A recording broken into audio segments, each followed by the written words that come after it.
regular venue. We didn't realise it until it was brought to our attention, but it's not actually accessible to people with certain disabilities and certain mobility issues.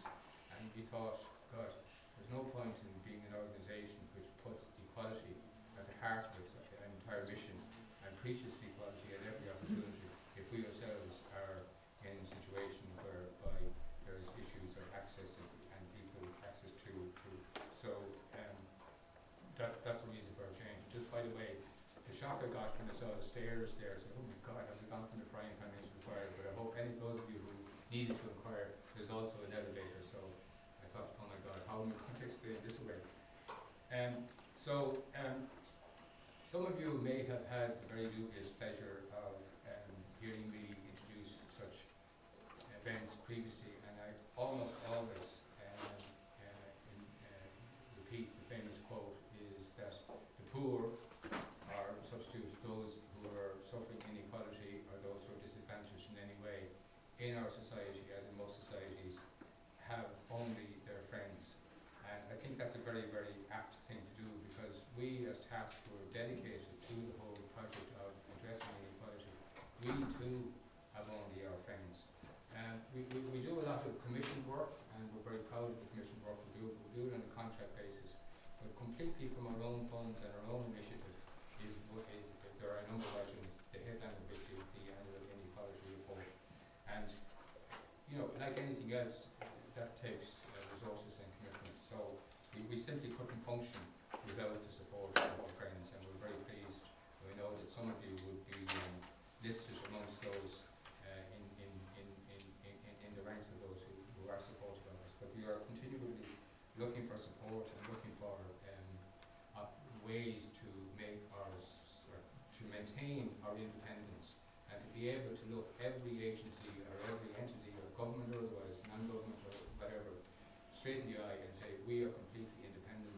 We can say to you, we're not beholden to any interest group. And that is because of the generosity of our friends. And I want to thank those of you today, and I know there are some of you today who are among the ranks of our generous supporters. So for those of you who are not yet in those ranks, can we say there's no queue. You won't be detained long if you're expressing interest. So I think that the appropriate thing I should do now is just simply to, now that I've made the introductory remarks, and thank you for coming, thank you for your support, to get to the basic thing. And as I say, Kiernan is going to be the chairperson of the meeting.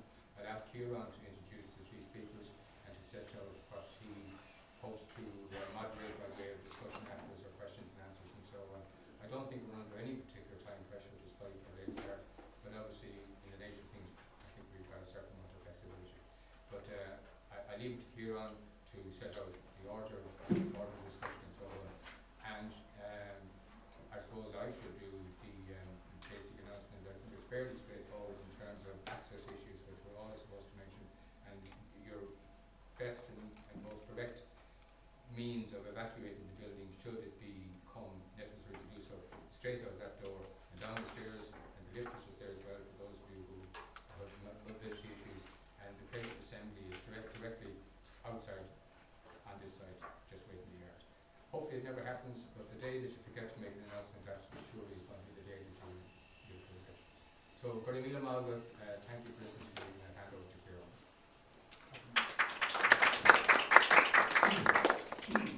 Thank you, Mike. I'm a member of the board of TASC for the last couple of years, and this project every year, our equality report, is a flagship report for us, so crucial to the purpose of the organisation. And it's fantastic, as Mike has just said, that Oisin has been able to pick up the baton, to use an Olympic metaphor, and to take on this task for us every year. So crucial. TASC is about promoting equality through our research and our work, and everything that we do has that purpose and that focus in mind. I just want to say a few words before we start.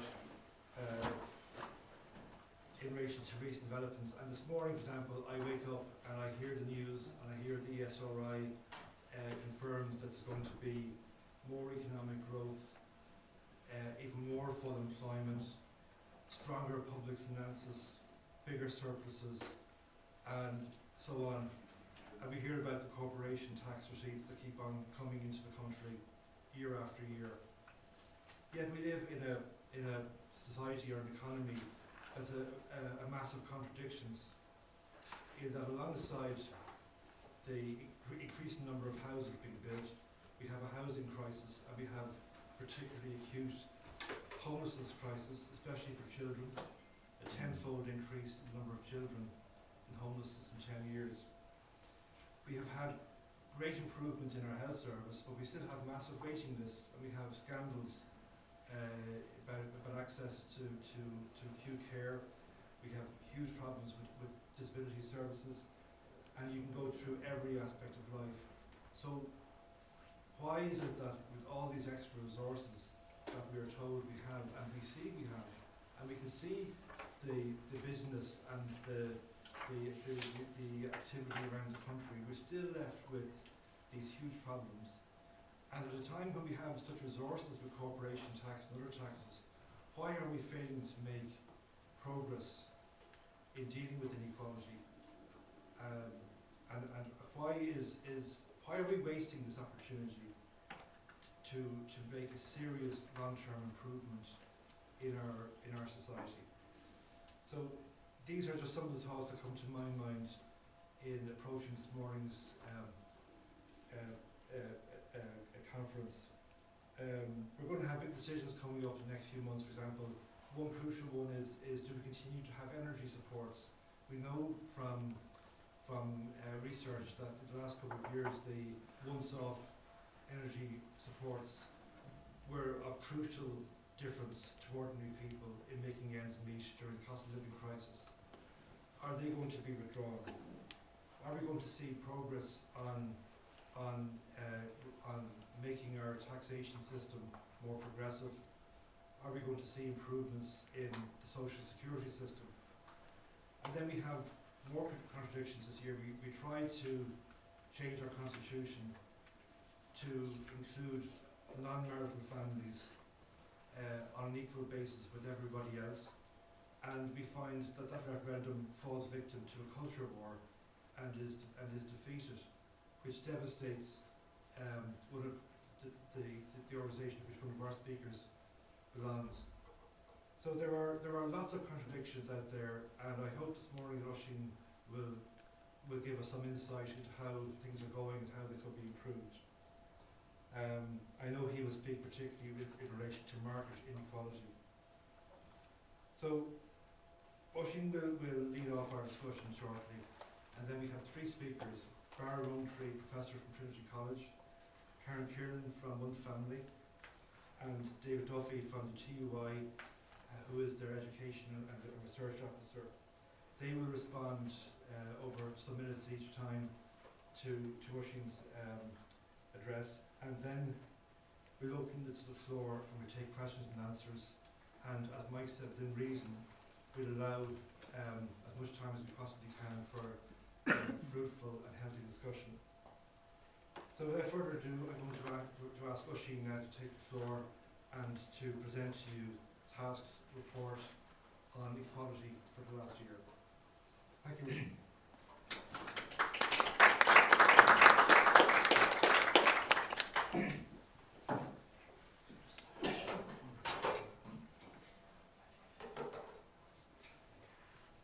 Right, thanks.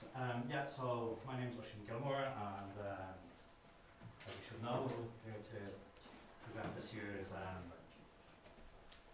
report on inequality from TASC, State of Inequality in Ireland 2024. What I'm going to do today is I'm going to begin by talking about income inequality, and I'll talk a bit about the impact of inequality in particular on poverty and deprivation, after which I'll talk a bit about educational inequality. There is a special focus chapter in this year's report, which was co-authored by Sarah Singleton and myself, with Sarah doing the bulk of the work. And then I will talk a bit about recent interventions to support those on low incomes and some of the issues around the withdrawal of those supports. And then finally I will touch on the key findings of the report. So income inequality. The big fact about income inequality in Ireland remains fairly unchanged. We have one of the highest levels of market inequality in the developed world, so that's income inequality before tax and benefits. The state does a lot through its tax and benefit system, which results that after the tax and benefit system, disposable income inequality is kind of middle of the pack with developed economies. If you look at the development of these indicators of inequality, so market inequality, that's before tax and benefits, and disposable income inequality after tax and benefits, they appear fairly stable, suggesting a slight decline in market inequality over the last couple of years, slight increase in disposable income inequality over the last couple of years, and no massive changes. If you look at this over a longer period, so this is a data set developed by Barra, you can see that disposable income inequality, that's after tax and benefits, has been remarkably stable over quite a long period. Going from the mid-90s until today, it's remained at around 0.3. So this is the Gini coefficient, which is an indicator of inequality, which is 0 if everyone has equal income, and 1 if one person in the country had all of the income. But quite stable at around 0.3 over a long run. Market inequality moves around a bit more, but also remains kind of in this range of 0.48 to 0.58 over a fairly long period. If we look at the distribution of income over the income distribution, so you can see that, so here quintile 5 is the richest 20%, or the 20% with the highest income, and you can see that the 20% of the highest income get close to 40% of total income, whereas the bottom 40% get slightly more than 20% of total income. If we dig down into this a bit more and we look at this by decile, so this is by each 10%, we can see that the composition of income is quite different with different groups. So if we look at the bottom 20%, we can see that relatively little of their gross income comes from market income, but quite a large amount, so this is here, quite a large amount comes from social transfers.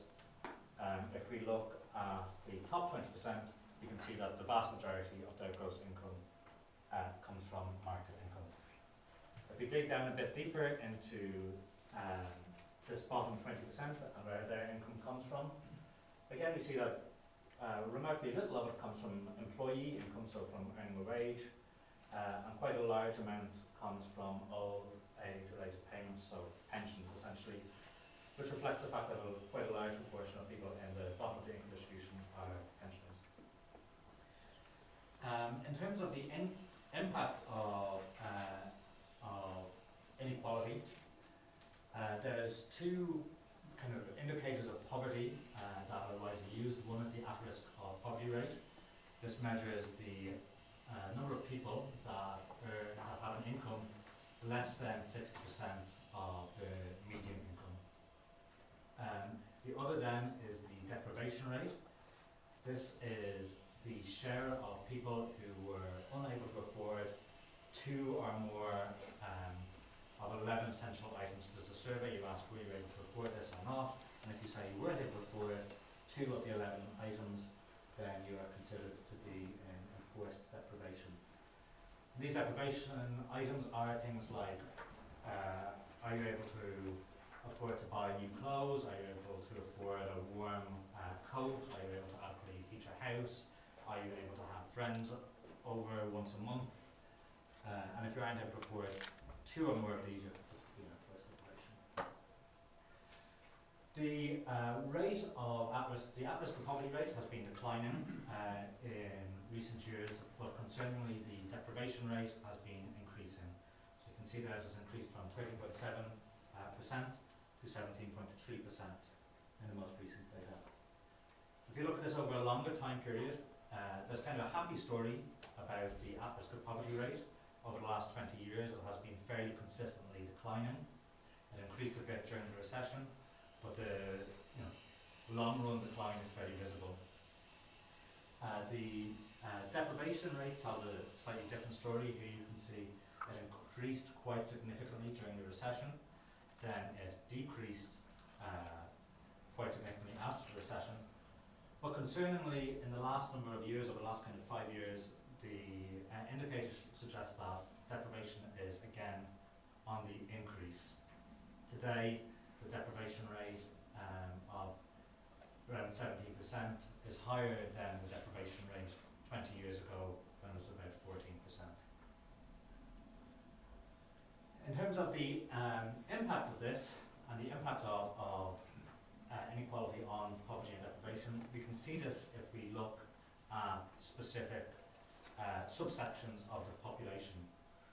So I'm going to show you a few graphs like this, and on the left-hand side, what we have is the blue bars indicate the proportion of people that are in the bottom 20%, and the red bars indicate the proportion of people that are in the top 20%, while on the right-hand side, the blue bars indicate the proportion of people that are at risk of poverty, and the red bars, the proportion of people that are in deprivation.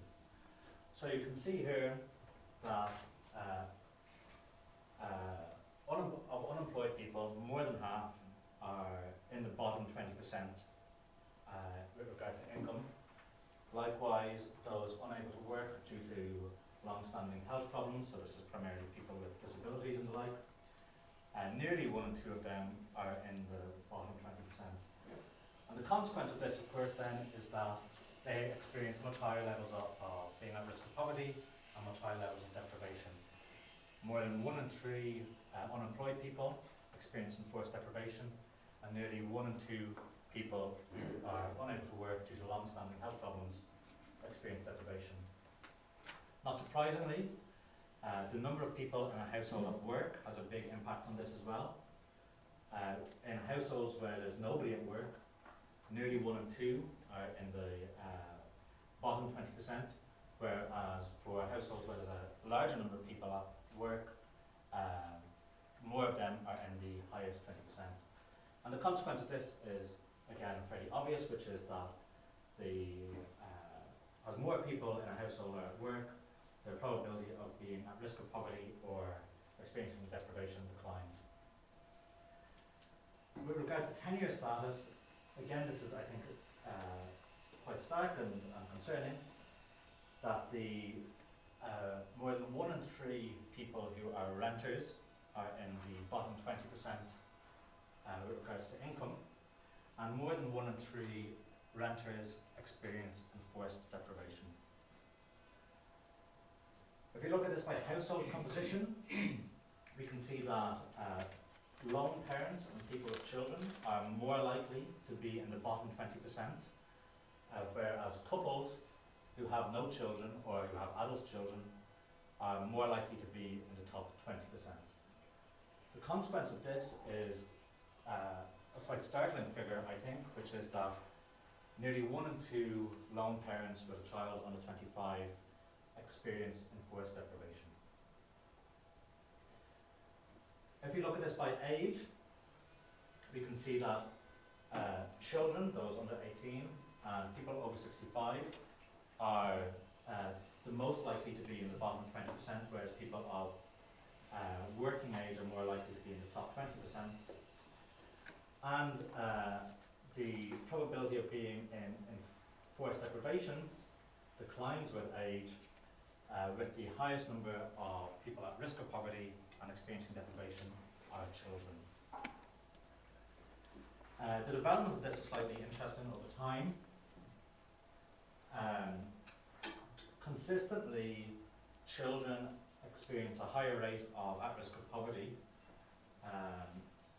than the general population. But interestingly, those over 65 previously experienced a higher at-risk of poverty rate than the general population. That declined before the financial crisis, due primarily to increases in state pension. But concerningly, that seems to be moving up again. And I'm going to come back to this slide towards the end of the presentation.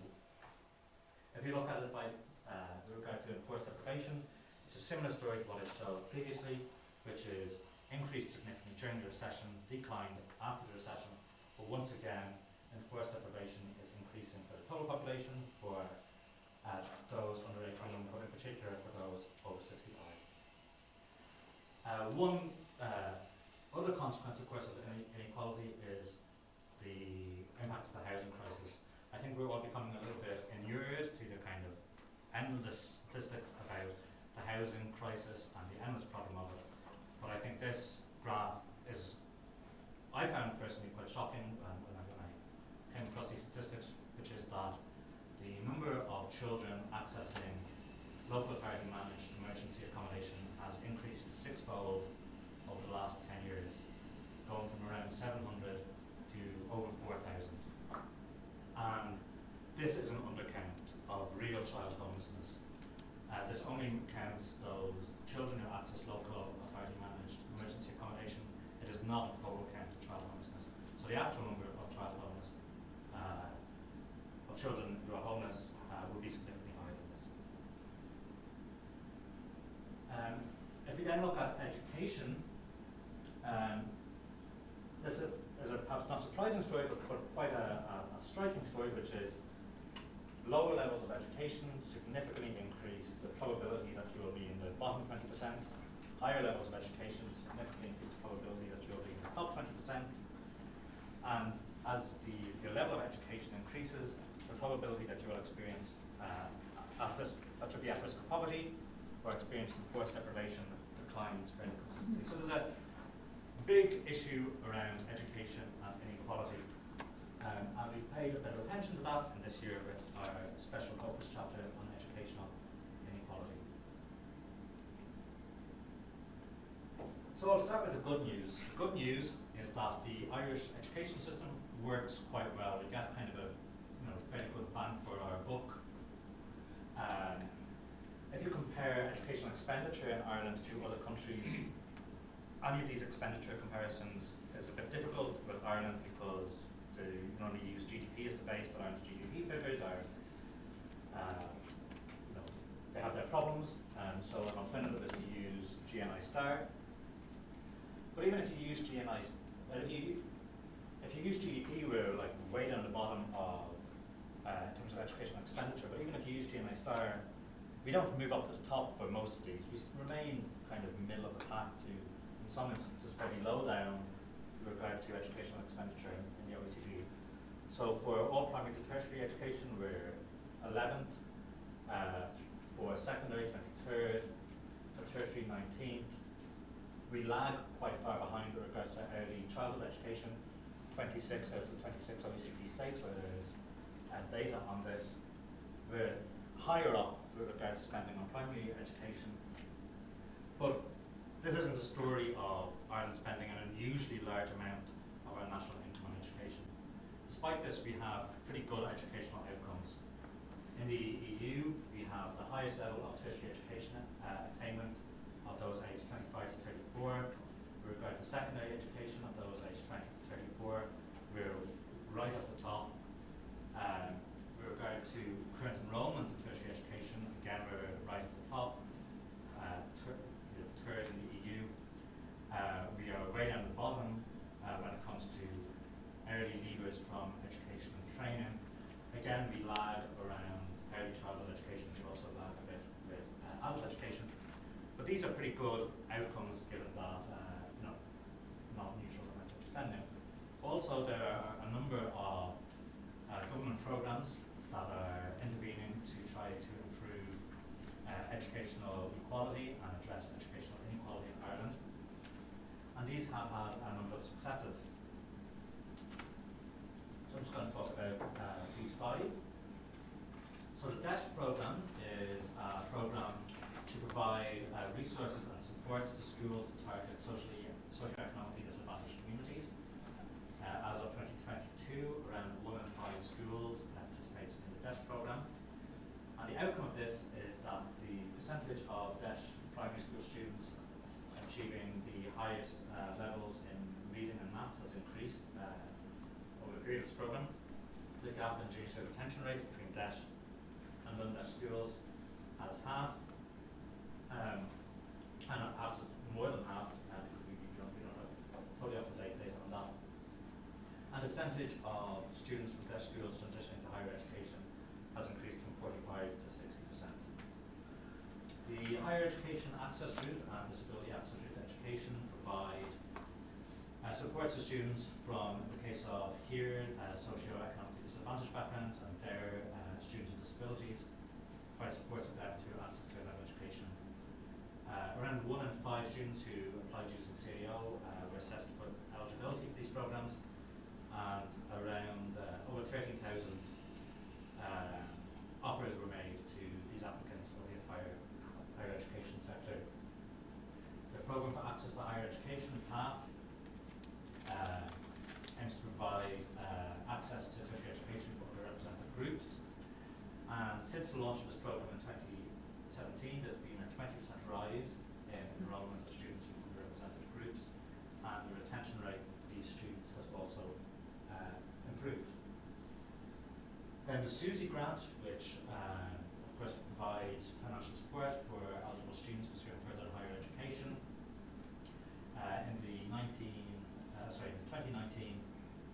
Growing Up in Ireland survey, 37% of students received the SUSI maintenance grant, with a significant concentration amongst those from lower income quintiles. So that's kind of the good story. An education system seems to get good outcome for the amount that's spent on it, and there's a number of programs designed to address educational inequality. But a number of problems remain, and there still is a big problem around educational inequality in Ireland. It continues to be the problem that non-deaf schools outperform deaf schools. So these are schools that aren't serving socioeconomically disadvantaged communities consistently outperform those that do. And that's on in terms of reading, maths and science performance. If you look at the type of schools that people attend, people who are whose parents are in the highest 20% of regards to income, 60% of them attend private schools, whereas those amongst the bottom 60%, bottom 60% this term really makes sense, only 22% of them attend private fee-paying schools. So there's a big difference in terms of who's attending what school and the transference of inequality from parents to children there. Again, if we look at educational results, so just in terms of leaving cert points, students whose parents are professionals outperform the national average and significantly outperform those whose parents are from lower skilled jobs. If we look at this inequality as it passes down from education, children whose parents have a degree education or higher, so this is with regard to mothers, but obviously apply to fathers, which is me as well. People whose mothers have a degree or higher are significantly more likely to attend higher education than children whose mothers only have a junior cert or less, and also outperform the national average. So significant ongoing issues of inequality there. Finally,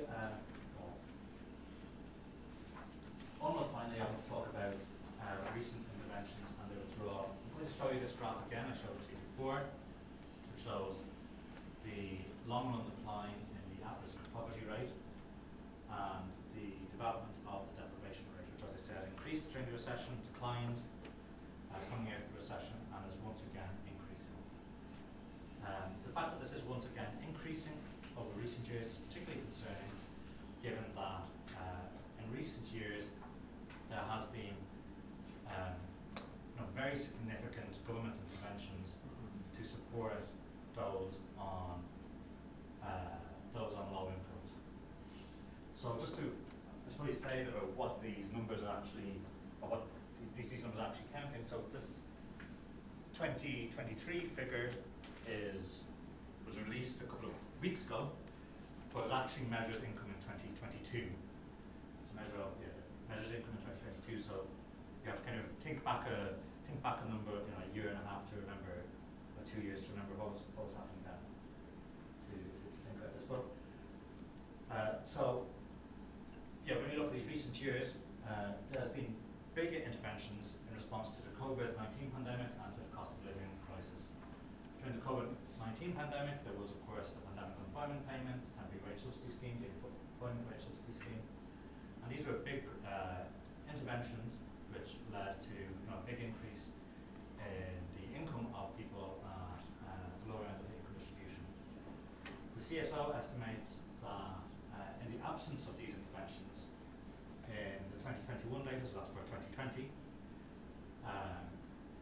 the at-risk of poverty rate would have been 20% rather than the 12% that it was. So these interventions nearly halved the at-risk of poverty rate by according to CSO estimates.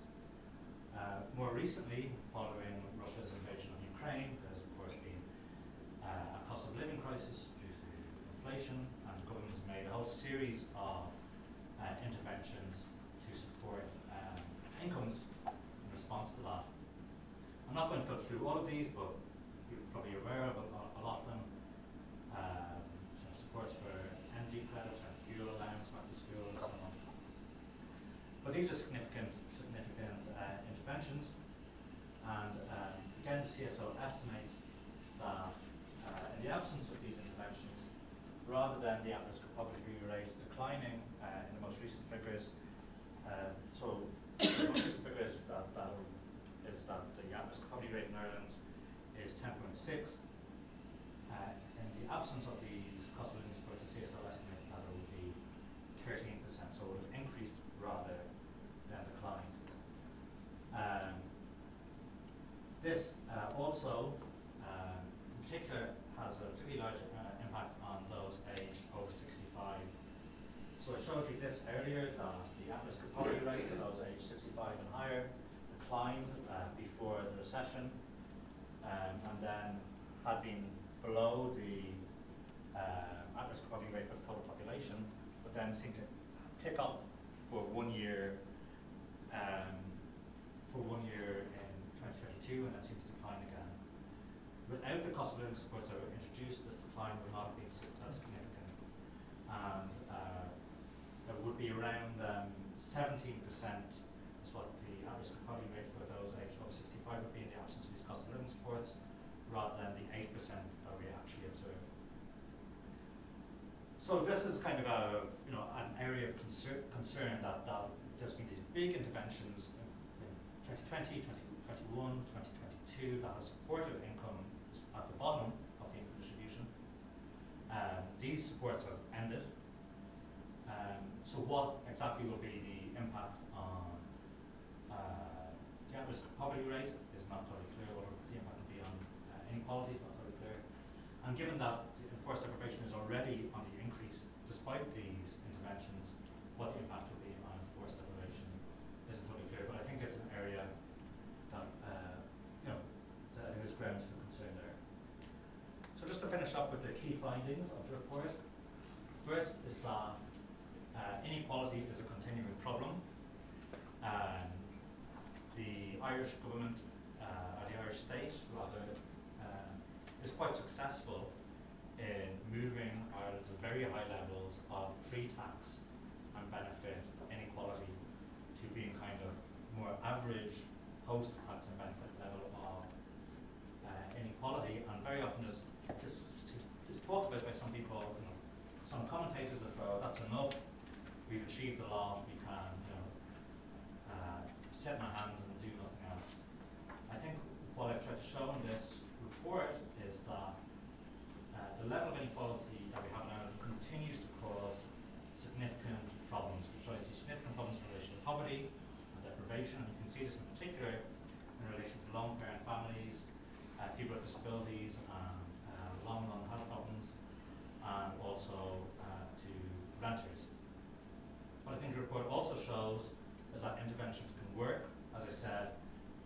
the state is successful in moving us from very high levels of market inequality to more average levels of social inequality.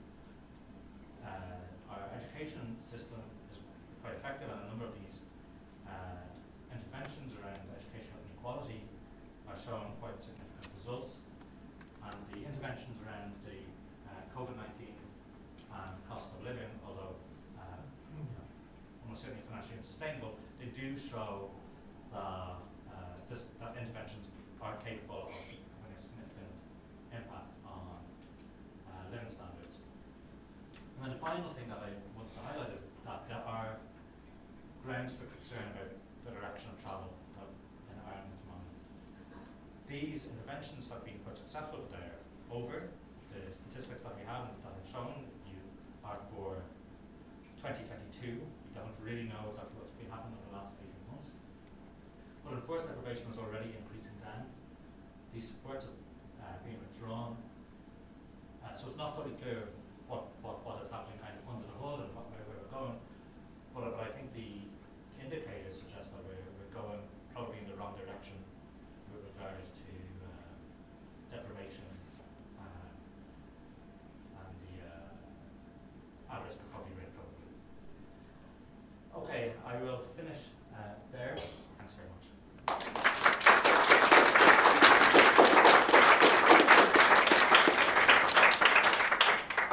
Thank you, Oisín, for that very stimulating and interesting paper and presentation.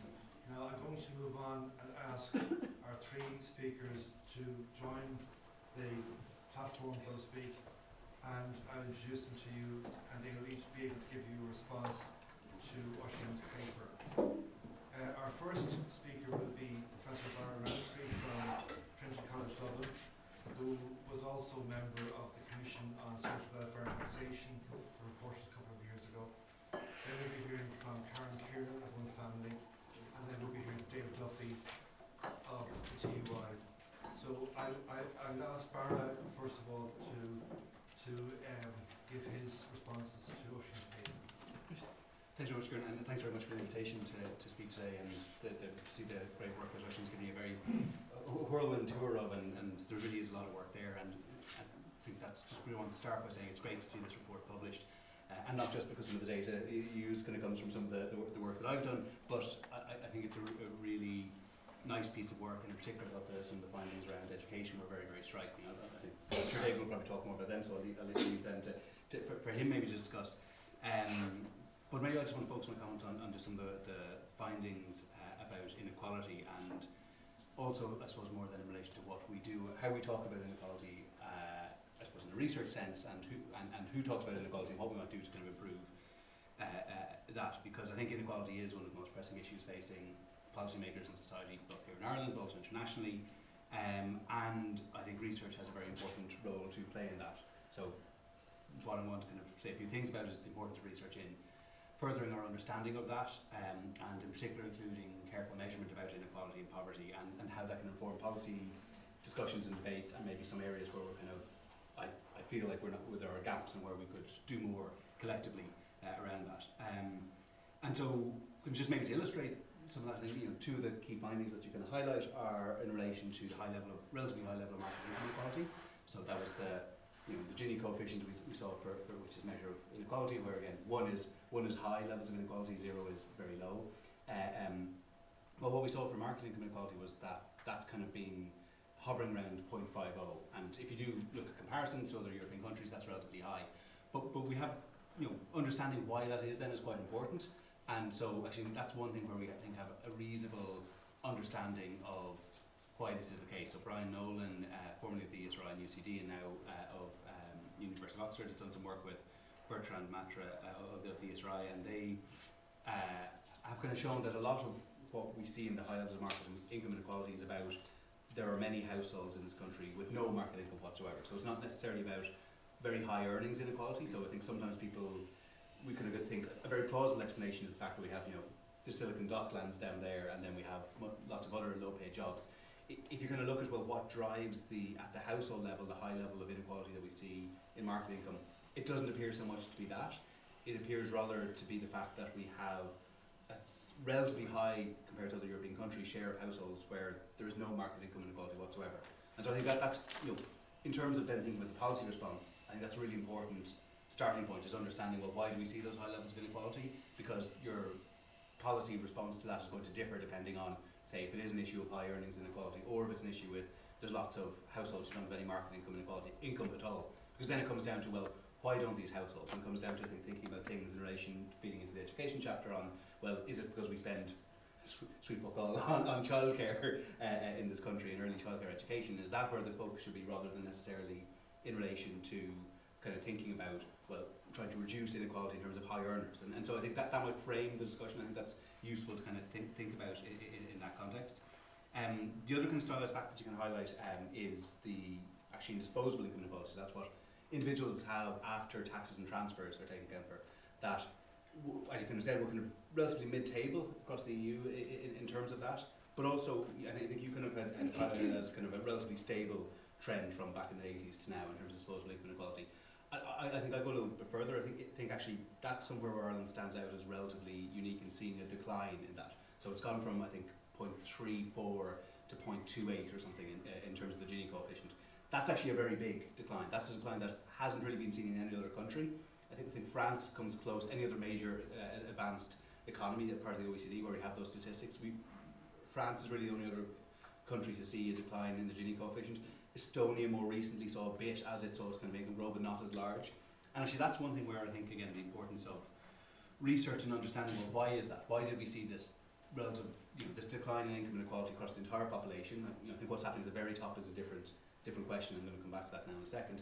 But actually understanding why it is that Ireland has seen this 5 percentage point, which is a very large decline in the Gini coefficient in disposable income, is really important, because if that is something we'd like to replicate or repeat, understanding how we got there, I think, is quite key. And that's something where I don't think we actually know enough about. So I'm doing some work with others at the moment in trying to understand that, and I think tax and welfare policy has a role there, but also so do demographics. So we saw Ireland go from a country where there was a lot of children in every household back in the 1980s to where that's not so much the case now. You've got a decline in the number of kids in each household, and that means there's more resources available for each kid. And so that's actually, in terms of how we measure these things, that's one of the things that's pushed down inequality, is the fact that houses are a lot smaller, and particularly a lot smaller at the very bottom of the distribution.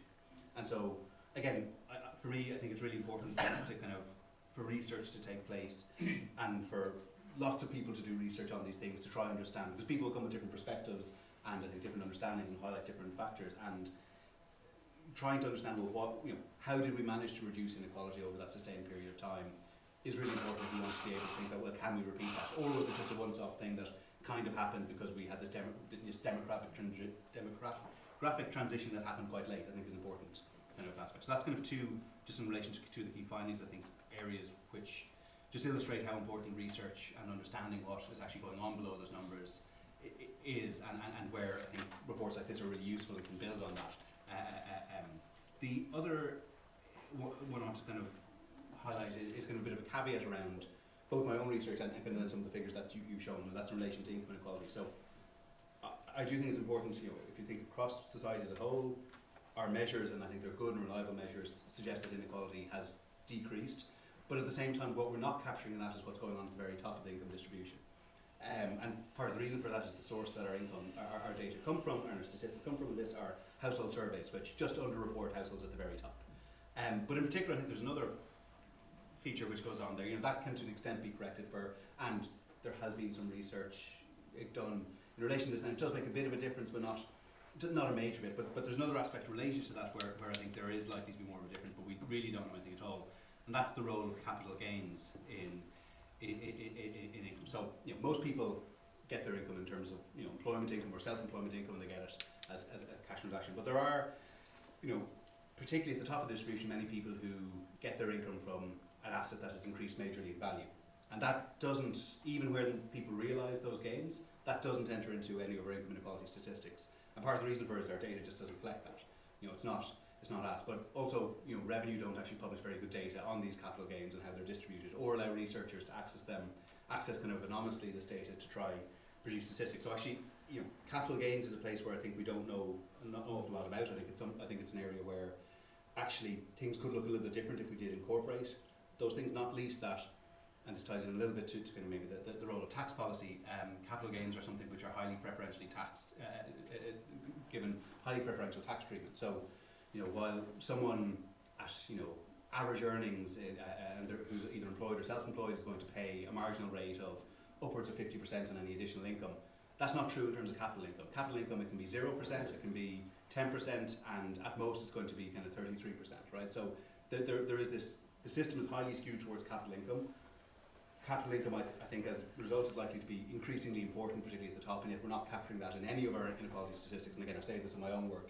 It's something which I'm conscious of, and conscious of that we should be trying to do more to incorporate. But that requires careful measurement, and requires access to data, and it requires funding. Those are kind of maybe the things just going to very briefly finish up on. So, I think you could do more to incorporate what's going on at the very top and what's going on in terms of capital income, if you had bodies like Revenue providing to researchers access to anonymised data, like happens in most other European countries.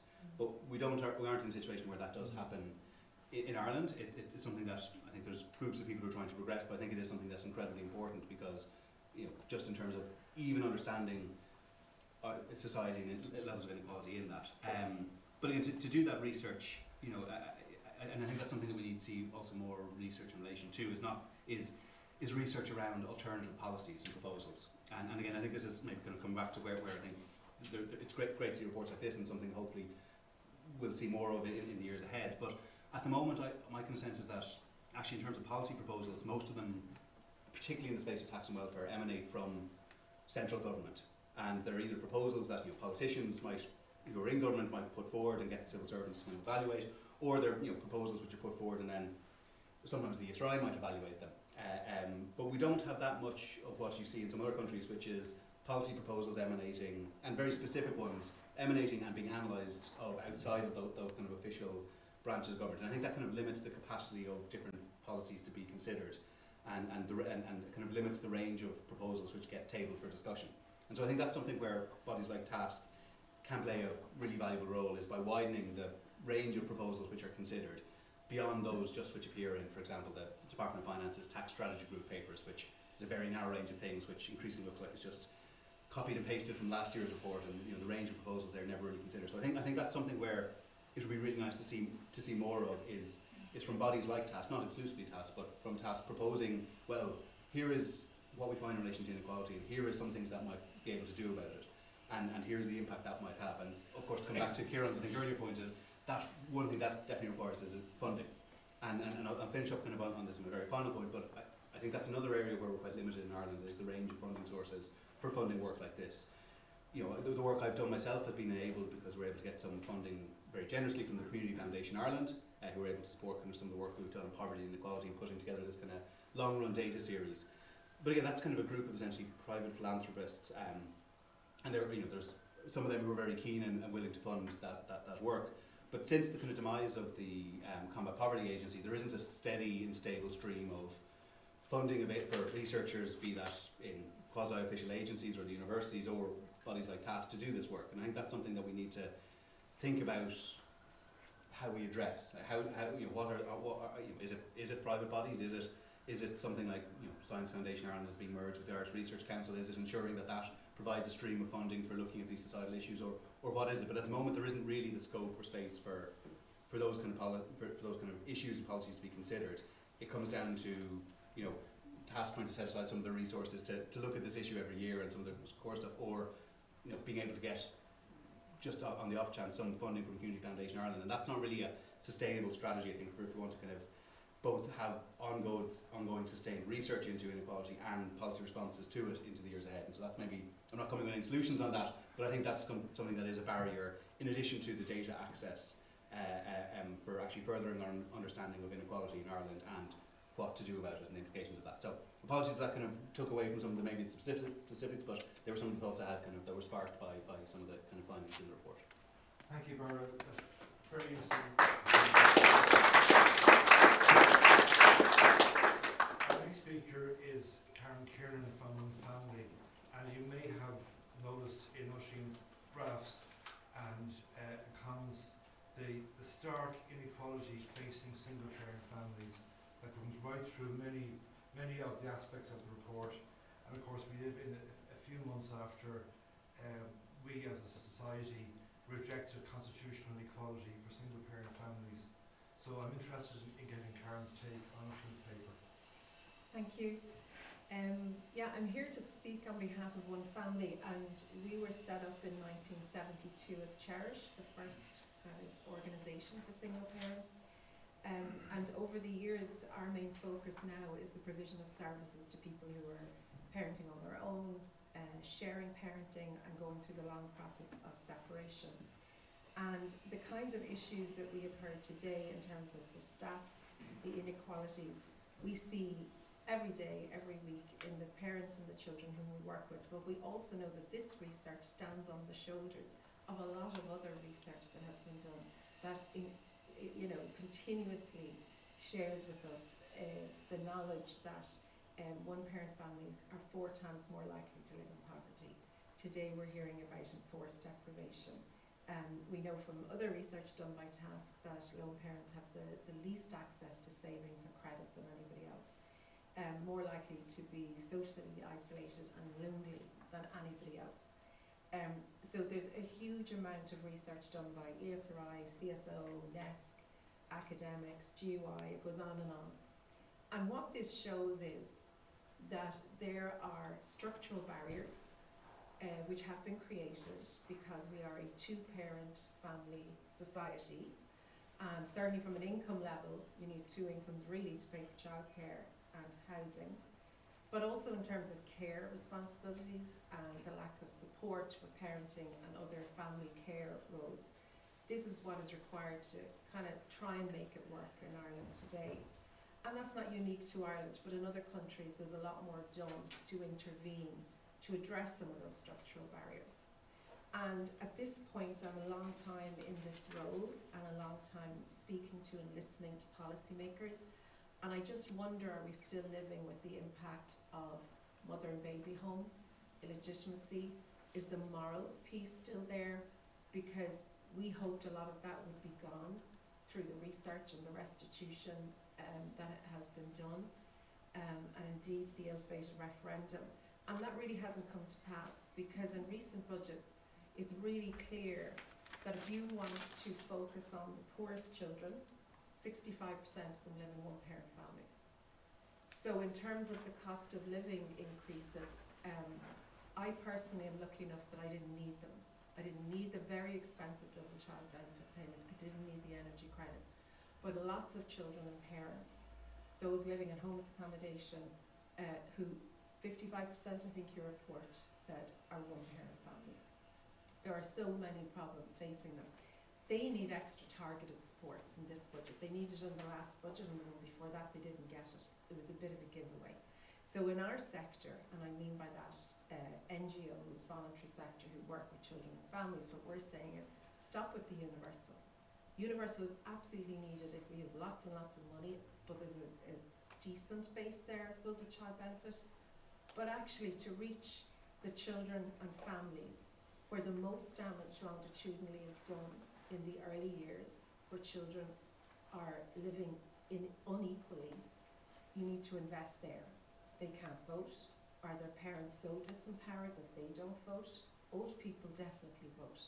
And there was a very deliberate, successful strategy that was mentioned around increasing the income for older people. That's excellent. But it is possible and should be done for children as well. So one of the good things that happened in the last couple of years is the Child Poverty and Wellbeing Unit that was set up in the Department of Taoiseach. That was after many years of policy and advocacy work by a lot of different people, including ourselves. And they had their first Child Poverty Summit. So what we want to see is make sure the next government maintains that it's not thrown out as a Leo Varadkar project, you know, that this is really important. It needs its own budget, it needs more staff, it needs to be able to hold other departments accountable. So in New Zealand, the Prime Minister stands up and reports on child poverty on budget day. In Scotland, you've got child poverty, anti-child poverty legislation. So we've taken some baby steps, but Europe also is making us do some of this. There's a European framework around child poverty that we need to be participating in. Another good thing that happened in the last couple of years was that child maintenance, which is paid by, let's say, the second parent in a separated family, is now no longer being assessed as means by the Department of Social Protection. This is very welcome. It means that people who've been abused no longer have to go to court, they're not being forced to. There's a lot of benefits. It's not yet being counted though for medical card, childcare scheme, and a number of other social welfare supports and secondary benefits. So there's a lot that can be done. I think what I've said now is we want to see targeting. We want to see the poorest families and children focused on. There are particular things I can mention, as well as working for One Family. I also chair the National One Parent Family Alliance. So this is 10 national organisations, all focused on the issues impacting one-parent families and really focused around poverty and economic inequality. And we have also been doing pre-budget submissions and advocating to government around the importance of targeting and focusing. And to no avail. So I suppose in our world we're thinking, if there's overwhelming evidence, if the stated policy of the government is to reduce child poverty, how do you go about doing that? The EU said the poorest children, as we know, live in one-parent families, in families of disabled people, ethnic minority families. There's a huge intersectionality actually between those three groups. There's more disabled people in one-parent families. There's more one-parent families who are from ethnic minorities. So there's a lot of intersectionality, and it's not necessarily being looked at in that way. So that kind of targeting needs to happen. So I could go into some recommendations. I won't. If anyone's interested, I can talk about them. But the levers are there, and I suppose what we're not seeing is the political will, and there is a gap between the evidence produced by bodies such as TASC, the wisdom practice wisdom from organisations like ourselves, what parents are actually saying, and the political lever is not being pulled to make the kinds of changes that should be. Thank you.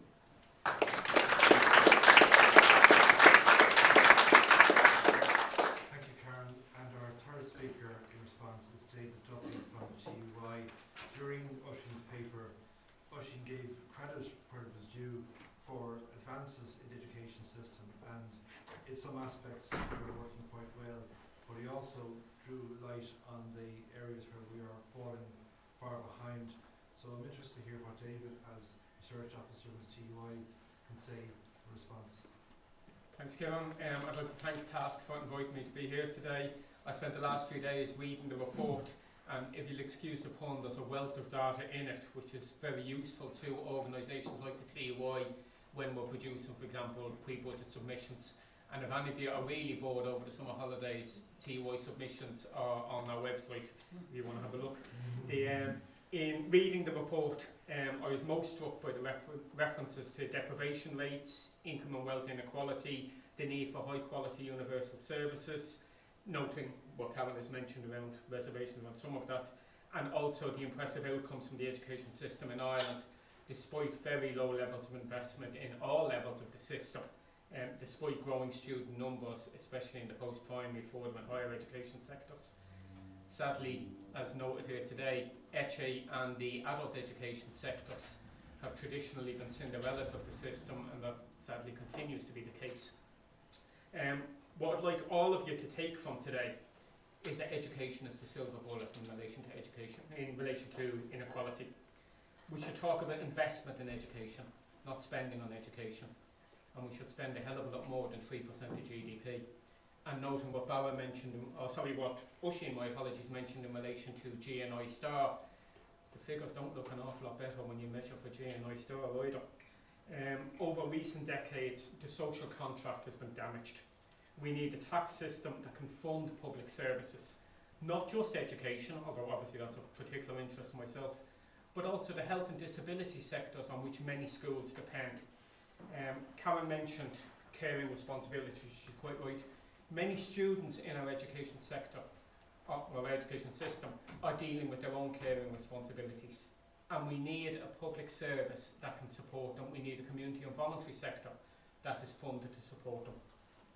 Opinion polls in 2023 clearly stated that the public wants investment in public services before it wants tax cuts.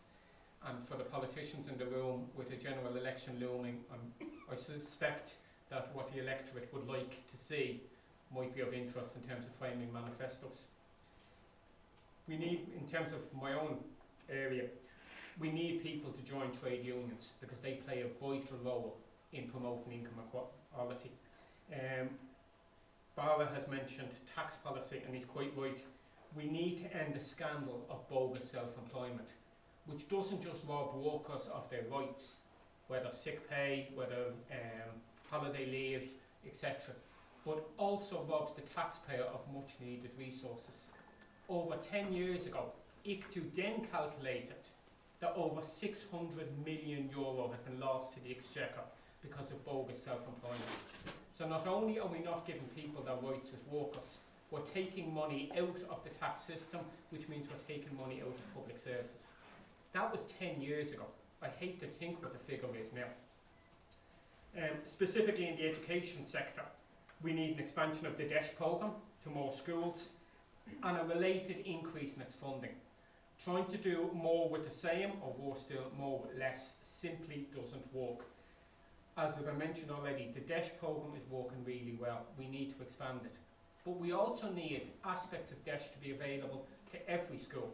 So for example, we need homeschool liaison officers in every school, not just in DESH schools. We need an increase in pastoral supports, guidance supports, middle management supports, because these are the things which catch students before they drop out of the system. And the data presented here today is very clear. If students stay in education, they're a lot less likely to suffer income inequality later on. We also need more money for SUSI. We need more money for all aspects of the system. But we also need to clear the backlogs for OTs, SLTs, CAMs, etc. Now, I need to make clear the backlogs there are no fault of the staff working in those sectors. We all know they are working at and probably well beyond maximum capacity. But these are services that schools need to be able to call on. And unfortunately, the services simply are not there in the capacity that we need because they're overwhelmed. And every one of us here today needs to speak up about that. Despite all of what I've said, I'd like to note, as set out in the report, that the Irish education system has achieved extraordinary outcomes, whether that's school completion rates, literacy rates, tertiary completion rates. That's the start of the inequality silver bullet. I'd respectfully ask you here today, when you leave this room at lunchtime, what are you going to do about the education silver bullet to reduce inequality? Thank you.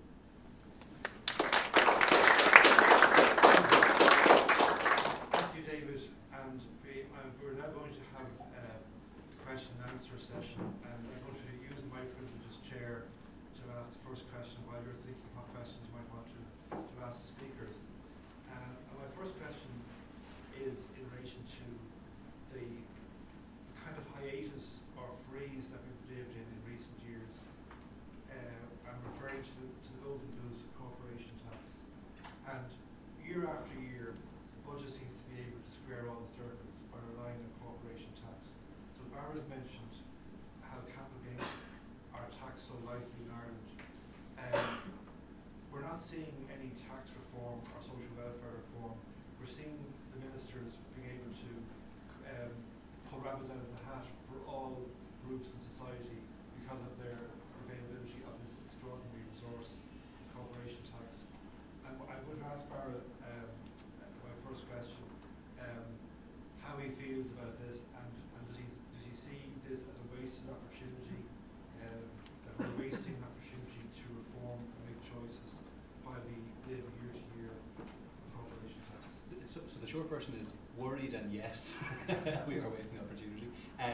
So on the corporation tax things, I think as you kind of describe it is right, that we get to the position where every year corporation tax revenues have kept coming in, and to the extent where the government goes, great, we can solve our current political dilemma by giving a little bit there and go for this universalist approach that kind of Karen mentioned, and that I agree, ends up leaving some groups starting to fall behind, as we've seen in the figures that Oisin presented. So we've seen, particularly if you dig into them, the deprivation and poverty are edging up, particularly amongst children.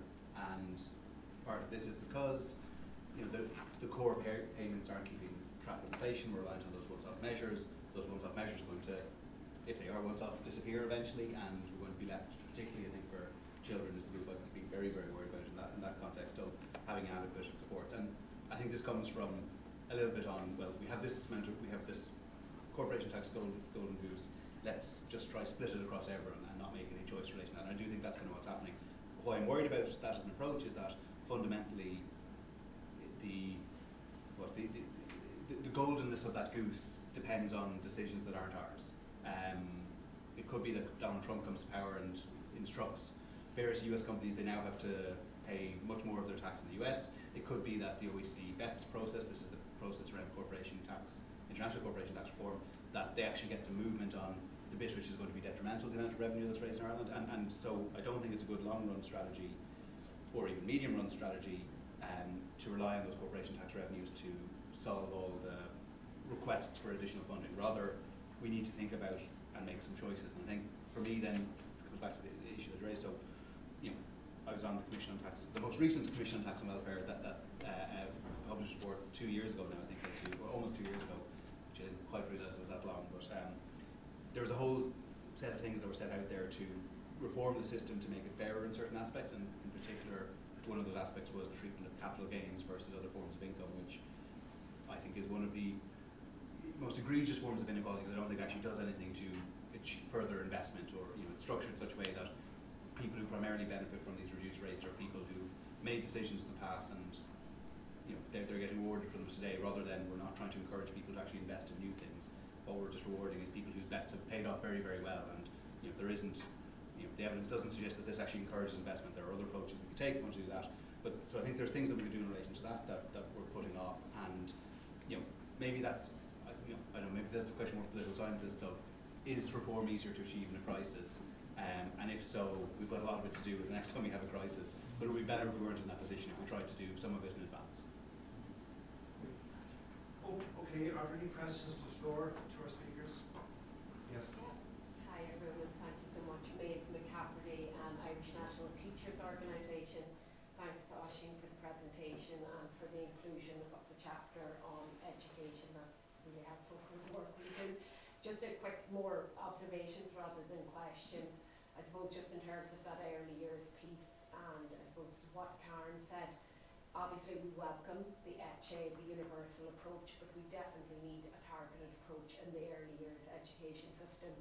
We had a great model, Early Start, many years ago, and there's a few remaining in the system, but it hasn't been expanded by the Department of Education in the last 10 or 15 years, but that was very targeted preschool with a primary school teacher for a full school day, and it was a very effective model. But we'd love to see something like that again, or for Early Start to be expanded.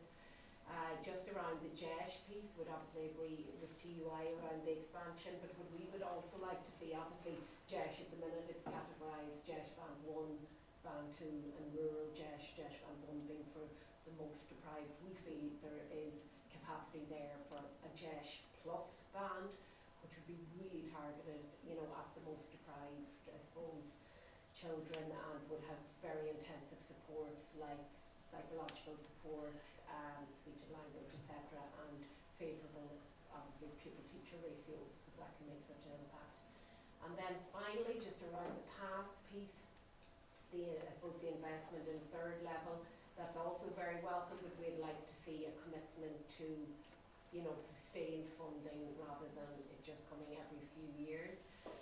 That's the funding that tries to encourage, I suppose, underrepresented, in third level, but particularly there's a lot of work happening in initial teacher education to encourage teachers from underrepresented backgrounds to consider teaching as a career, and that is so important as well for representation in the classroom, for pupils from underrepresented backgrounds to see teachers at the top of the classroom. So that's just something we'd like to see expanded. More comments if anybody wants to pick up, that's great. Thank you. David, would you mind that? Yeah, thanks, Kiernan.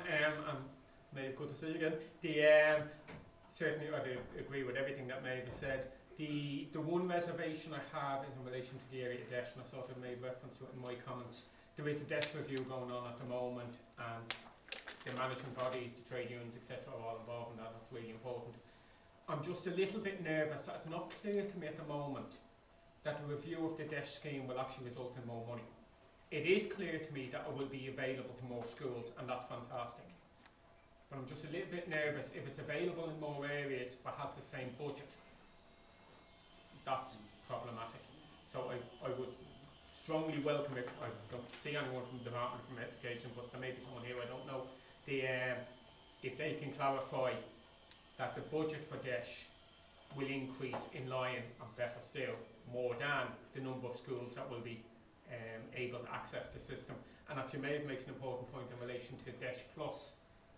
I'd also argue we need an aspect of what I'd refer to as DESH minus, where schools are no longer meeting the criteria for DESH, that maybe there'd be some sort of transition period out of DESH, so that it's not a case that on day one you lose all of the supports of the DESH scheme. We did something similar in 2007, I think it was, 2006, 2007. I think it'd be important that we do the same again, that if a school was DESH yesterday, it's not as if they're not having some of those challenges again tomorrow. So some sort of DESH minus where you transition out might also be useful. Thank you. Karen, would you say anything about the effect on single parents and families of the educational disadvantage?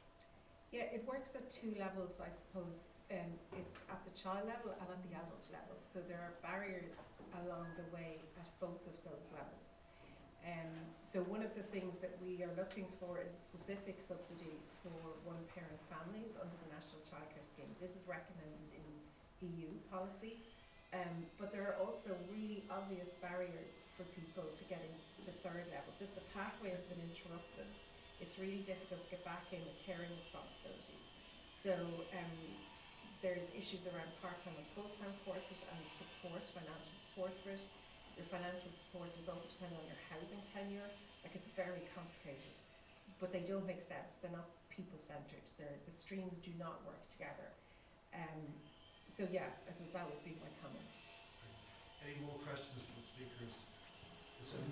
I remember a study, years ago, when you flood the market with money, the next step is inflation. So I don't know why, because the pandemic has something to do with that, and a lot. Because the European Central Bank, by flooding the market with money, what was going to create was inflation. And everyone was expecting the inflation. I think the Ukraine war has very little to do with inflation. What is your view on that? Sorry, would you mind to define yourself, please? What is your view on that? The pandemic, the way it was. What's your name, please? Sorry? What's your name? My name is Kru.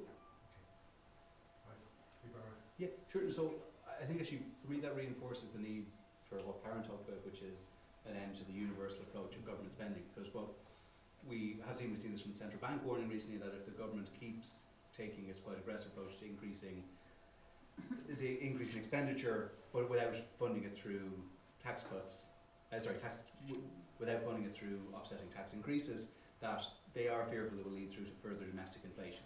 And part of what encourages that, or part of what contributes to that, is the fact that we insist on having all these payments when we're providing supports being universal rather than targeted. So you could do, I think you would have much less of a risk of stoking further inflation, which I think is what your question is getting at, if you were to target the supports at the groups that actually need them, rather than giving, what was it, a year before last, 600 quid in energy supports to everyone in the country, and then rolling that on and continuing that. And that, while those supports do actually help groups, disadvantaged groups, and help them disproportionately, in the sense that 600 quid is worth a lot more to family on very low income than one on higher income, the amount of money that you end up spending is primarily, is the same. So it means you end up in that sense, a lot of the resources go towards, and a lot of then the extra pressure in terms of inflation go towards trying to support people who arguably don't need that support. So I think that's kind of one of the areas in terms of inflation where I think really speaks to then what the approach that Karen's talking about, ending the universities.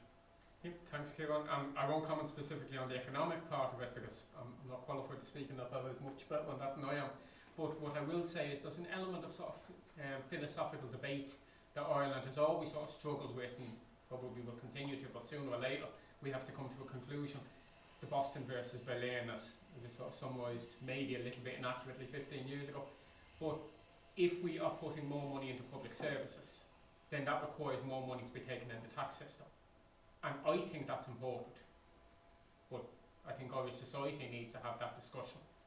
And there's a question here. Yeah, my name's Cathy McCann. I'm the Community Engagement Manager with the Greater Government Development Agency. Just a comment on question as well. Just on the point, Karen was talking about like the relative ballot box power of older people.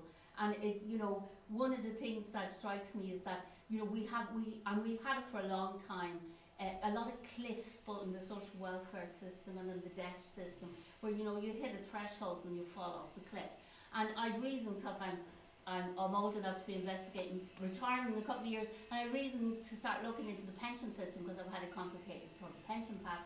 And the public system is full of all these gentle slopes. I was very glad to see, and I was reminded of the demonstrations quite a good few years ago outside the Dáil when the government rather carelessly decided to remove pensioners' medical cards and they were out on the street. So, you know, there is a lot in that, and you can see that reflected in revenue responses and also in pension systems. So we can do it there, we can surely apply it to social welfare into education of disadvantage. And I suppose the question was around early years services and the early years provision, because part of my job is working with the Grange Gorman ABC, which is an area-based childhood programme trying to tackle poverty or risk of poverty within those early years of life, children 0 to 6. And some of our members of our consortium are early years service providers, and one of the big problems is actually trying to attract and retain staff. And there traditionally a lot of staff in the early years services were part of active labour market programmes, who kind of almost stumble their way or directed by attempts to activate them, and a lot of them lone parents themselves, into this area of work. And a lot of them would be what I would call non-traditional learners, so people who probably left school quite a long time ago, few or no qualifications, who lack confidence in their ability to learn.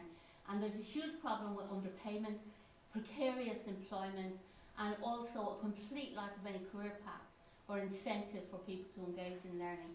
And given the profile of a lot of early years services workers, I was wondering what the possibilities might be of creating some kind of an apprenticeship system to actually provide apprentice education to support the attracting people into the area, but also providing some kind of career path, some kind of supported appropriate learning path that might go to some extent start addressing some of the problems that are particularly experienced by lone parents. Will Karen or Jay like to take that question? Yeah, there's been a lot of research done by the Department of Children in the last few years around what way investment should go. You know, should it go to the providers, or should it go through the workforce development, or should it go to parents? And that debate will always continue, and some are more popular with the electorate than others, as we know. But childcare is in a crisis again, in the sense that whilst the investment in recent years has transformed the landscape and the regulation is really good, there are providers leaving all the time, and what we're being left with are larger companies, private companies, rather than the smaller ones. And the funding doesn't work. You know, the structures aren't really compatible with smaller ones. We had our own childcare service. It was really difficult to fund and really difficult to staff.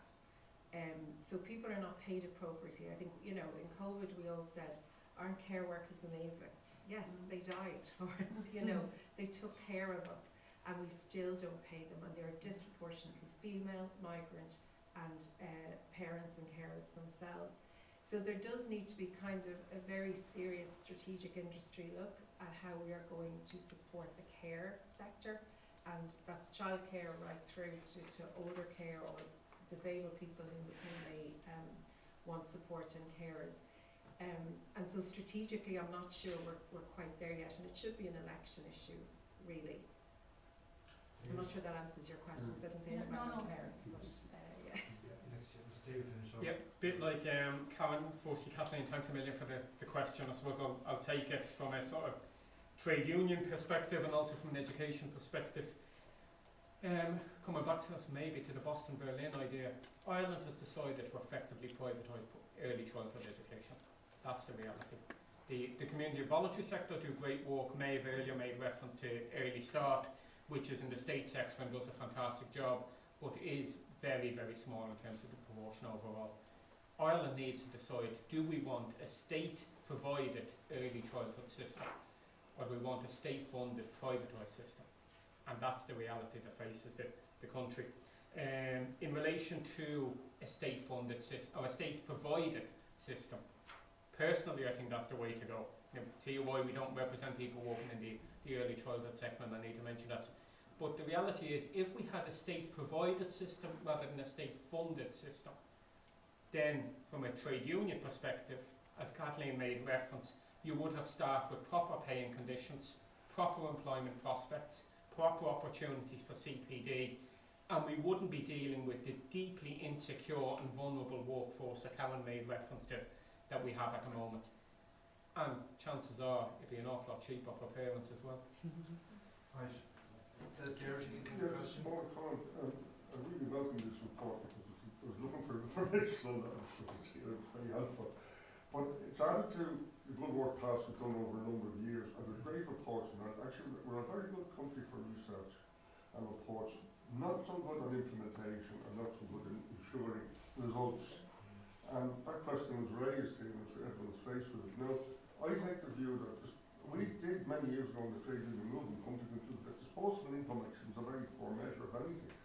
Because the more you went down to the lower levels, I saw doctors with very high pay, dreadful conditions in where they lived, children, poverty, drugs and so on. So just the measure of disposable income, it's a very, very limited measure, and I think that's appreciated by everyone. So you have to then look at why there are all these gaps, despite all the goodwill and a lot of good political will in a lot of areas. And I think it's to do with power. And that if you look at the people in the one-parent families, the people homeless, they're very little social power, very little political power. And that we tried to deal with that, or it wasn't always in the trade union movement, by having social partnership. We brought in the non-government, the unemployed were organised, so that you'd actually balance up the collective bargaining. And it started for me this week, when I hear a pilot saying he's on 350,000 a week. Or sorry, his salary is 350,000, and he wants 24%, which is worth 50,000 of an increase. And the trade unionists on the end of the phone in their lingus at the moment trying to deal with the public who can't get their flights and their so the idea, the difference between the 24% in one place, and there's no discussion about profit sharing, which we used to think might begin to this. So just making an observation is there's a bit of work to be done, it seems to me, to bring the whole together. We used to have the platform of the NGOs, which was with the trade union movement as we went into national bargaining. And in that national bargaining, and all these issues were brought out. Housing policy was in the national bargaining, people for that. We don't do that anymore. Very limited national bargaining. So following through with this, I would like to see a bit more liaison, as it were, with the agencies who are at the receiving end of this inequality, and how we could have more of a forum. And I'm thinking really of the emerging Europe of the social charter. A national charter would be worth thinking about. In other words, what are the inputs you would get, and what then should civil society be demanding of government? Because there's a lot of patchwork here, apart from this and apart from that, but an overview, philosophically driven. I think back to James Connolly, he argued that the proper measurement of a society is not the wealth, not the profits, the farms, it's actually how fares the lowest trade and the lower classes in that society. And if you get to that idea, and they must have some power of bargaining, and you won't have power unless it's reflected in some sort of organisation. Thanks for comment, Jez. Are there any more questions? Can I respond to that? Sure, yes. Yeah, two things to say. One is that we were talking about inequalities, and mostly inequality of income, but that translates to inequality of opportunity, which I think is what you were saying as well. And if a family or child don't have money, they can't go to a party, they can't join the GA club, they cannot do normal social things. So the impact is really massive.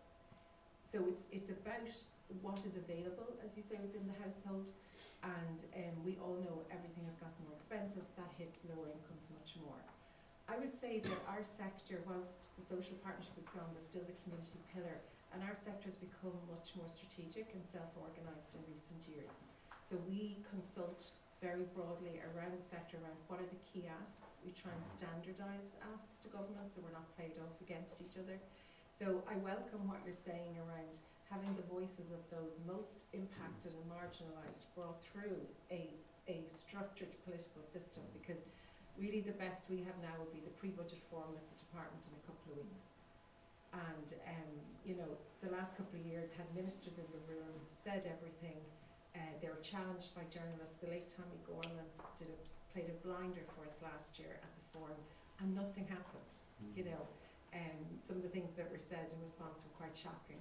So yes, maybe it is about looking at something very structured to try and bring the people who are directly impacted, who don't have power, in other ways. Because let's also face it, some of those people are being enticed into other political arenas, such as the far right, which is incredibly damaging and dangerous for us all. One more question here. Yeah, just I'm curious. I'm glad that David mentioned the dichotomy between state funded and state provided. And your name, please. Oh, sorry. My name is Kiernan. I work for the ESRI. And I was really struck by how much the focus of the conversation was on subsidies and transfers rather than actual kind of supply side interventions in childcare, because of course we're extremely reliant on private and community and voluntary sector, who I think are increasingly are struggling to stay in the industry. So is there a conversation happening, is there research happening about that idea of state provided rather than state funded childcare? Like, are policy circles considering this? Well, there's definitely a conversation in the voluntary sector. So I know the National Women's Council is leading out in a campaign around publicly provided childcare. I don't know, I think there's a lot of support for that in our sector, and I don't know whether there's some of the representative bodies for childcare providers are involved, but I can tell you it's happening at that level. And it's also making its way into a lot of our election manifestos, and we'd be looking to have some political parties included in theirs, because this is the time to get the asks in and then see what kind of formation we'll get. Remember, the last government took weeks and weeks and weeks to form. So there's a lot of time to be reminding people of what we wanted and what they had said in their manifestos. So that's an incomplete answer, but I do think it's there, yes. It has to be there. It won't work otherwise, frankly. And this lady here. I just have a quick question. So Louise Calder is my name. I work in Trinity College, but I was a member of the Citizens Assembly in 2016, 2018, so I'm here in that regard. So I have a question just regarding, Barra, you mentioned not having the policies being proposed, that they're not emanating from outside of government and it's limiting the range. And I suppose we've seen traditional participation by citizens in government fora organised by the government, the agenda set by government. So I'm just wondering, is there a space in this solution, if you like, of the systems for transfer of power to speak to this man's piece and to increase the inequality, to reduce the inequality of opportunity to have your voice heard, as Karen has said, is a significant issue for lone parents. Is there an argument for embedding that level of participation? Like, we don't have, it's not structural, and is there an argument for that as a lever, if you like, of policy change in the system? So it was one, just maybe linking that in with what that I was talking about. I suppose one issue with that is, in terms of things like citizen assemblies, it's the government picks the issues on which those kind of things happen, and then and even that I think in itself is a nice illustration of where the terms of reference or the kind of the range of ideas considered is kind of limited, and on what government will put a citizen assembly is something that maybe wants to kick to touch sometimes. For example, the Dublin Mayor thing, right? But where I do think there is a real gap in kind of research or policy debate or discussion comes around, and I'm particularly focusing on, say, tax and welfare side of things, is that the main discussions around this happen when the Department of Finance publishes tax strategy group papers, and these tax strategy group papers primarily seem to come from submissions by industry bodies and in particular accountants, who are the source of most of the bad features that we have in our tax system come from the accountancy lobby and but they're very good at getting these kind of things into the tax strategy group papers. And I'm just going to take this example, the area, because it's the area I think I know best. But And then that kind of sets the frame of reference or terms of debate around, well, these are the things that we're considering, and you have to kind of pick from within these things that are considered by the tax strategy group papers. And what we have less of, and I think we have less of, and this comes back to again the funding and the kind of and how do we get that kind of structure in place, but we have less of, bodies, be it both from, left, centre left, or the centre right as well. There's less of those bodies which are putting forward their ideas and getting those considered explicitly and being subject to debate. And I think that is a bit of a problem that we have in Ireland relative to other countries. And again, maybe we're talking a bit about this earlier on, but the European Union traditionally has quite a strong, through the funding for think tank type groups, that hasn't always in Ireland been used for think tanks. So I know, for example, for the Green Party, they use their funding for something which doesn't really do policy but kind of puts on events a lot, and contributes in other areas. But that's one source which you might think of that funding could provide these new source of ideas to be subject to. But I don't think we currently have. And so again, I'm not coming with a solution, but I do think this is what I see as one of the gaps in terms of the types of policies that we consider, that there isn't the resources there to enable groups like TASC or others to dedicate the time and significant time that takes to build, one, building that capacity, but then two, actually producing the research around this is what we're suggesting might fix this problem, and here's the implications it would have. And I think that is a gap in our kind of policy discussions. Thanks, Kieran. And just following on from that, I think it's also important to note that Ireland is a little bit unusual in that trade unions still have significant powers as representatives of a wider people voice and social society generally. Notwithstanding what Des and Karen have mentioned about social partnership, and yet technically it doesn't exist anymore. In fairness to Irish governments of all hues over the years, they have given significant access to the trade union movement, often through the good offices of ICTU, to shape public policy generally and to try to shape society for the better. As a trade unionist, it sort of worries me that trade union density in some industries, particularly the lower skilled environments, is quite poor. It's still very good in many areas, particularly the public service, but in the, dare I say, in the sectors of the economy that need it most, it's actually where it's least. And actually as trade unionists, we have to take some of the blame for this. Sometimes we haven't explained well enough to younger people, in particular, why joining a trade union is still important. Both John Geary and Howard Stevenson and others as well have done fantastic work around this area. And what they've said consistently is the main reason why someone doesn't join a trade union is that nobody asked them to. Now, as trade unionists, we need to take that on board, and we need to be asking people. Now, it's absolutely their right then to say, yes, I'd like that, or no, I wouldn't like that, and that's absolutely their right. But as trade unionists, we need to be getting the message out that this is available, these are the benefits, and then it's entirely up to yourself whether you choose to take that on or not. But it's in areas like the gig economy where we're most needed that we're actually least impactful.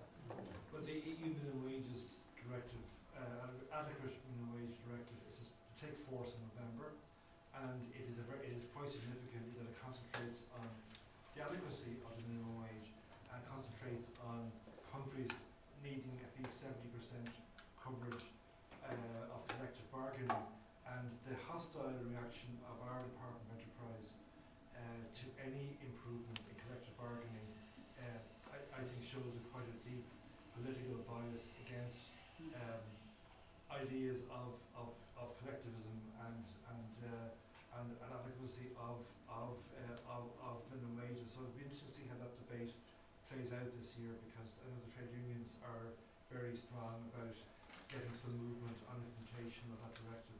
This is the speaker here. Yes, Park Yates is my name. Just to go back to the 1980s, when there was what we thought was a bad recession then, Charlie Haughey in opposition developed a dialogue with trade unions. And as a result of that, when he came into power, the end of 1980, middle of 1987, they hit the ground running in terms of creating a social partnership model. So I just wonder, do people need to think again in terms, strategic terms of how do you have a dialogue between groups like yourselves, the trade unions, and the politicians? And one thing that strikes me as an old-time socialist is that the Soc Dems have been remarkable and a very positive development. But as far as I can see, the one gap, or one of the serious gaps with the Soc Dems, is they don't seem to have any links into the trade union movement. And it seems to me that most of the political parties don't have any substantial links. Now, Charlie did it all at the back of envelopes and regular, bonanzas with people in private hotels and so on. But he got a dialogue going, and he got people thinking in terms of having a new strategic initiative. And that needs to be done again. I don't know who is going to do it or how it's done, but really a younger generation than mine needs to start doing a bit of excavation work there and working out a way of doing it again. Is there any final comment or question? So my question is just for Ocean. Great presentation. I suppose one thing that stood out to me is in relation to the deprivation rate. You mentioned it has increased from 14% to 17%. So my question is, what do we need to do in terms of, what would the government need to do in terms of reducing that rate, bringing it down to maybe 14 or below? And then my other question is in relation to the interventions. You mentioned they did work previously, but they've stopped. What sort of new interventions do you think the government will need to implement in order that would help to reduce that figure, I suppose, from 17% to maybe 14% or below? Yeah, I think when you talk about deprivation, what the question is, can you afford something? So obviously, it's a kind of a knock-on effect of income. If you have the money to afford it, then you're able to afford it. If you don't, then you don't. So it's very connected to questions about inequality and being at risk of poverty and being on low income. And as I think what I showed in the presentation, but also what Barra touched on, is that problems around income sufficiency in Ireland are very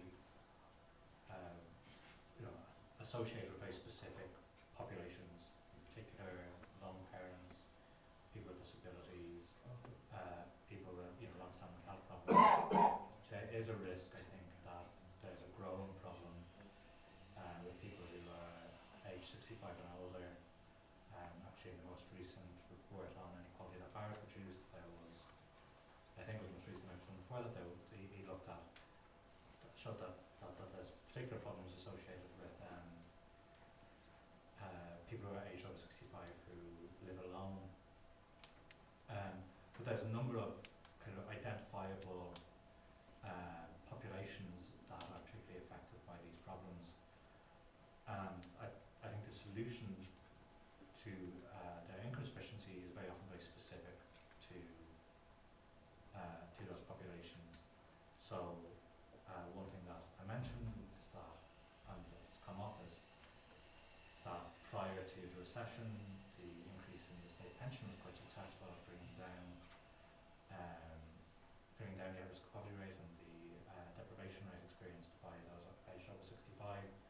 Obviously, increasing the state pension doesn't have a big impact on children, so you need to have an appropriate target. But I think some of the things that have been talked about by panelists, in particular in relation to lone parents and children, are particularly pertinent. But I think there's another question as well, which hasn't really been touched on as much, around addressing the issue of low incomes and enforced deprivation amongst people with disabilities and people with long-lasting health problems. Okay, thank you very much, Oisin. And I want to thank everybody this morning for attending. I want to thank our panel and Oisin for taking part and for contributing greatly to a very good discussion. The report is excellent. I hope you read it in full, and I hope it will assist development policy in the coming time. So thank you very much again to our panelists and our attendees this morning.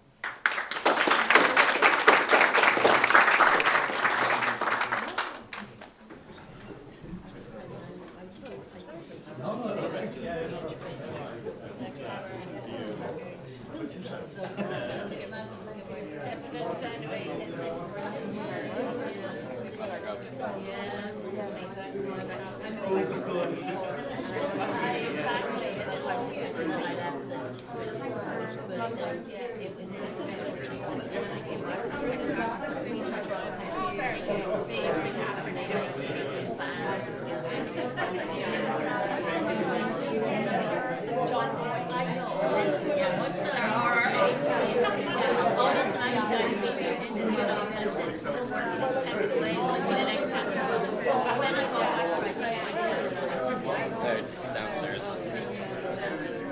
Yeah.